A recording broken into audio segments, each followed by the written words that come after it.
Hello friends, எல்லோரும் எப்படி இருக்கீங்க? இன்றைக்கி நம்ம வந்துட்டு ஒரு சென்னா மசாலா, சப்பாத்திக்கு ரைஸுக்கு எல்லாத்துக்குமே சாப்பிட்ற மாதிரி சென்னா மசாலா தான் பண்ண போகிறோம். அதுக்கு நம்ம கொஞ்சம் வெங்காயம் தக்காளியெல்லாம் வதக்கிக்கலாம் கிரேவிக்கு. ஸோ பாத்திரம் வச்சுருக்கேன், காயட்டும்.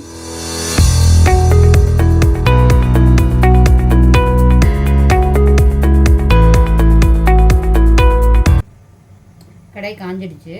இப்போ எண்ணெய் ஊற்றிக்கலாம்.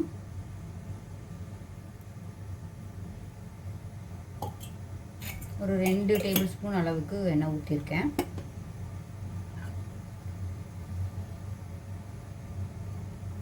ஒரு சின்ன சைஸு மீடியம் சைஸ் பெரிய வெங்காயம் 2, 4 பல் பூண்டு, 1 இன்ச் இஞ்சி கட் பண்ணியிருக்கேங்க. அதை போட்டுக்கலாம். இதில்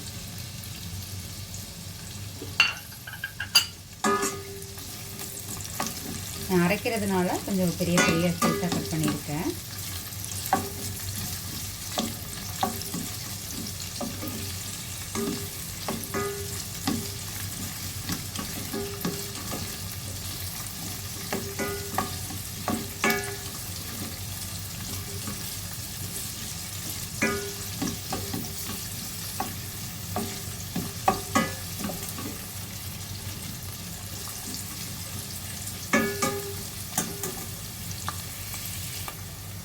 வெங்காயம் வதங்கிடுச்சுங்க. இப்போ தக்காளி போட்டுக்கலாம்.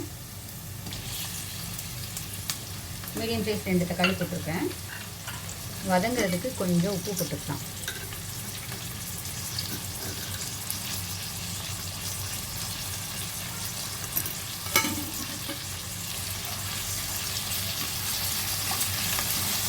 குக்கரில் சென்னாவை போட்டு கொஞ்சமாக உப்பு போட்டு ஒரு 4 விசில் வச்சுட்டேன். தனியாக வேக வச்சு எடுத்து வச்சுருக்கேன்.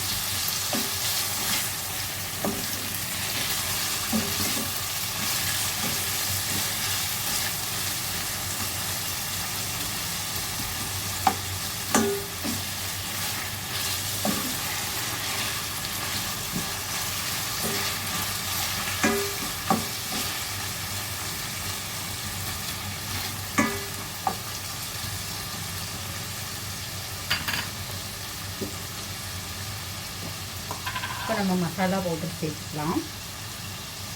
ஒரு 1/4 ஸ்பூன் மஞ்சள் தூள்,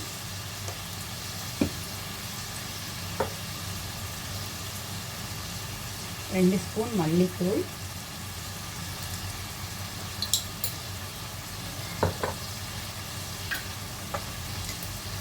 1 ஸ்பூன் வெறும் மிளகாய்த்தூள்,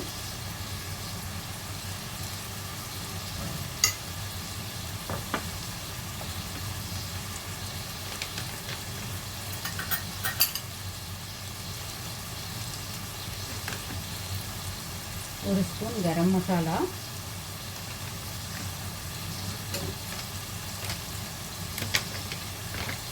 எல்லாமே எங்கள் ஜிகே ஃபுட்ஸோட மசாலா பவுடர்ஸ் தாங்க. அப்புறம் 1 ஸ்பூன் மட்டன் மசாலா.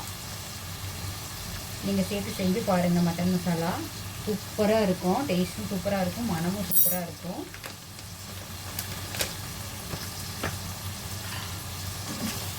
எங்கிட்ட ஆம்ச்சூர் பவுடர் இல்லை. உங்கள்கிட்ட இருந்ததுன்னா 1 ஸ்பூன் இப்போ சேர்த்துக்கோங்க. நான் வந்து லெமன் சேர்த்துக்க போகிறேன் லாஸ்ட்டாக. அதனால் இப்போது ஆம்ச்சூர் பவுடர் நான் சேர்க்கலை. கொஞ்சம் வதங்கட்டும் லைட்டாக.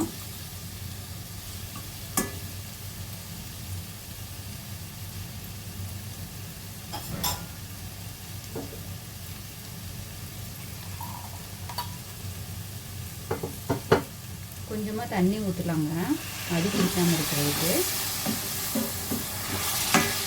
இல்லைன்னா கரிஞ்சிடும் மசாலாலாம்.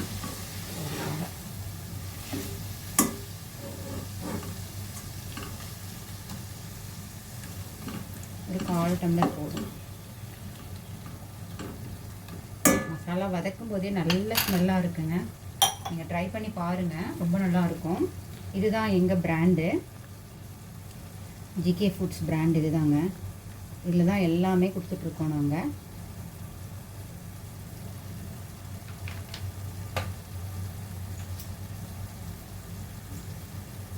கொஞ்சம் நேரம் மூடி வைப்போம். ஒரு 2 நிமிஷம் மூடி வைப்போம், வெந்துடும். 1 ஸ்பூன் சீரகத்தூள் சேர்க்கணுங்க. சேர்க்க மறந்துட்டேன் நான். இது சின்ன ஸ்பூன் தான். அதனால் ஒரு 2 ஸ்பூன் சேர்த்துக்கிறேன் இதில். ஸோ 1 டீஸ்பூன் கணக்கு தான் வரும்.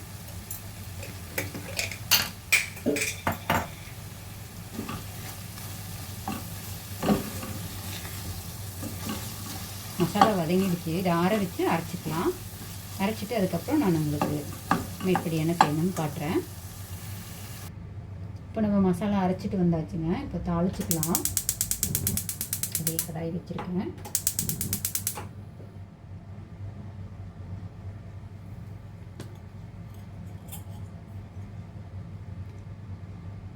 கொஞ்சமாக ஆயில் ஊற்றிக்கிறேன்.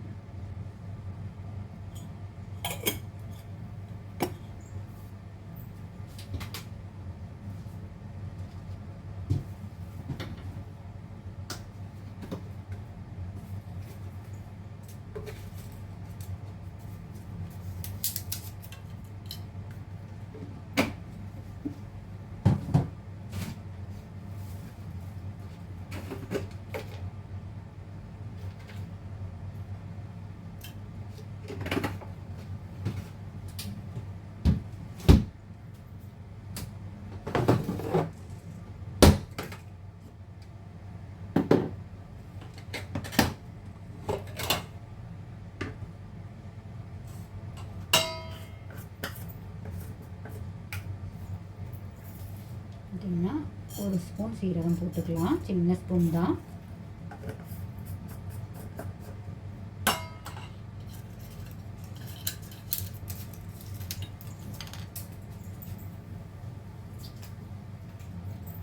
ஒரு சின்ன பட்டை, ஒரு பே லீஃப் போட்டிருக்கேங்க, உடச்சி போட்டிருக்கேன்.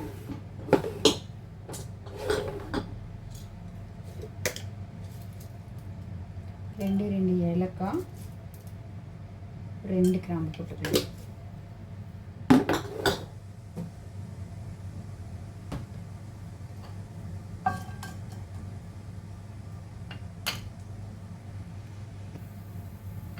லேசாக பொரிய ஆரம்பிச்சிருச்சு.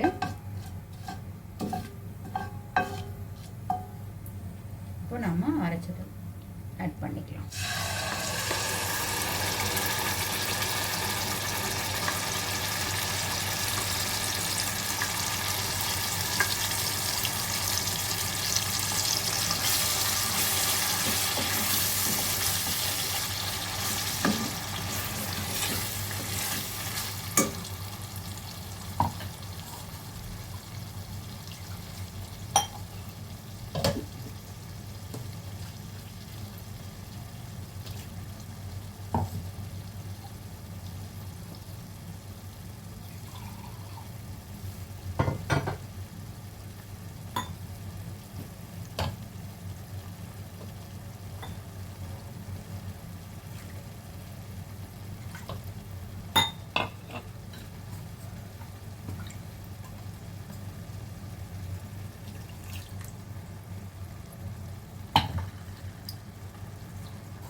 உப்பு நான் அதுலேயே கிரேவி மசாலா அரைக்கும் போதே போட்டு அரைச்சிட்டேங்க.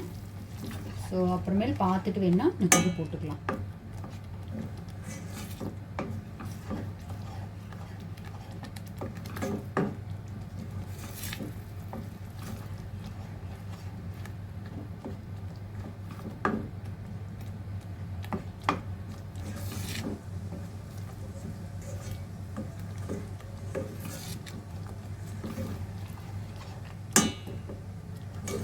இப்போது வேக வச்ச சென்னாவரில் கொட்டிக்கலாம். தண்ணியோடையே போட்டுருங்க.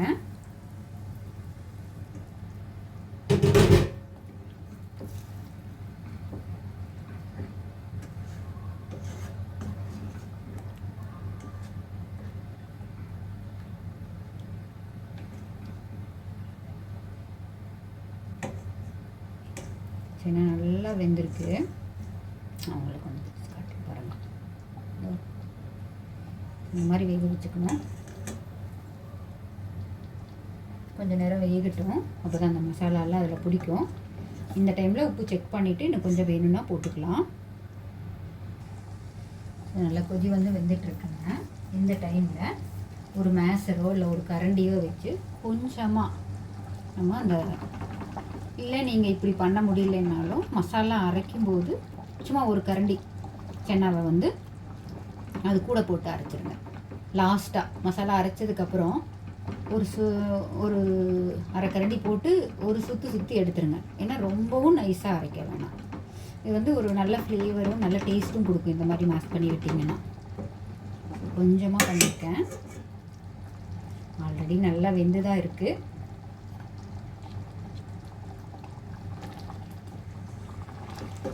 நல்ல திக்னஸும் கொடுக்கும்.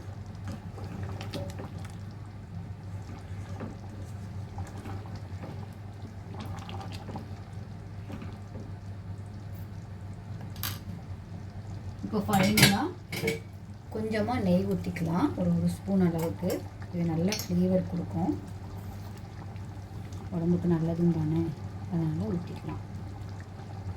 எங்கள் வீட்டில் எல்லாருக்குமே நெய் ரொம்ப பிடிக்கும், அதனால் நான் ஊற்றிக்கிறேன். உங்களுக்கு தேவைப்பட்டால் ஊற்றிக்கோங்க, இல்லைன்னா வேண்டாம். 2 பச்சை மிளகா போடுறேங்க. சும்மா ஃப்ளேவருக்காக தான். இந்த மிளகாவில் வந்து காரம் இருக்காது. கொத்தமல்லி வேணுங்கிற அளவுக்கு தூவிக்கலாம். உங்களுக்கு வேணும்னா கசூரி மேத்தி கூட போட்டுக்கலாம். நான் வந்து கொத்தமல்லி தான் போடுறேன்.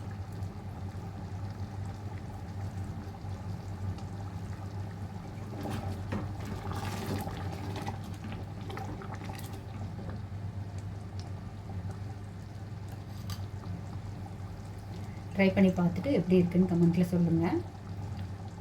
ஹெல்த்தியாக சாப்பிடுங்க, ஹாப்பியாக இருங்க.